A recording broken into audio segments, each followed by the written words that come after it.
मुंबई गोवा महामार्गाचे काम रखडल्याच्या निषेधार्थ आज माणगावामध्ये आंदोलन करण्यात आले। महामार्गावरून सरकार आणि ठेकेदारांची प्रतिकात्मक अंत्ययात्रा काढण्यात आली आहे। जन आक्रोश समितीच्या वतीने हे आंदोलन करण्यात आले। यावेळी जोरदार घोषणाबाजी करण्यात आली आहे।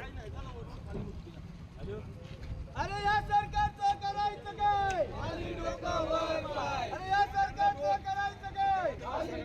आमची भावना एकच आहे की आता आपण बघाल तर हा रायगड जिल्हा आहे आणि किल्ले रायगडकडे म्हणजे शिवरायांच्या राजधानीकडे जाणारा रस्ता आहे। आणि महाराष्ट्रामध्ये तुम्ही बघत असाल तर जवळजवळ सगळेच राजकीय पक्ष शिवरायांच्या छत्रपती शिवरायांच्या नावाने राजकारण करतात। पण या छत्रपती शिवरायांच्या राजधानीकडे जाणारा हा रस्ता असा असेल तर या राज्यकर्त्यांना लाजा का वाटत नाही? ह्या लाजा वाटल्या पाहिजेत आणि त्यांना काहीतरी वाटलं पाहिजे मनापासून, म्हणून ही तिरडी यात्रा आहे। आणि जेवढे कोकणकरांचे बली गेलेले आहेत त्यांना त्यांचा न्याय आणि हक्क मिळवून देण्यासाठी ही तिरडी यात्रा आहे। जेवढ्या पण डेडलाईन आहे सरकारने दिलेल्या आहेत त्याच्या विरोधात ही तिरडी यात्रा आम्ही काढण्यात आली।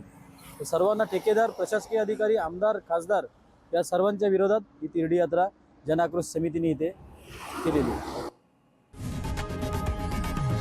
लोकशाही मराठी ऐका, पहा, जागरूक रहा।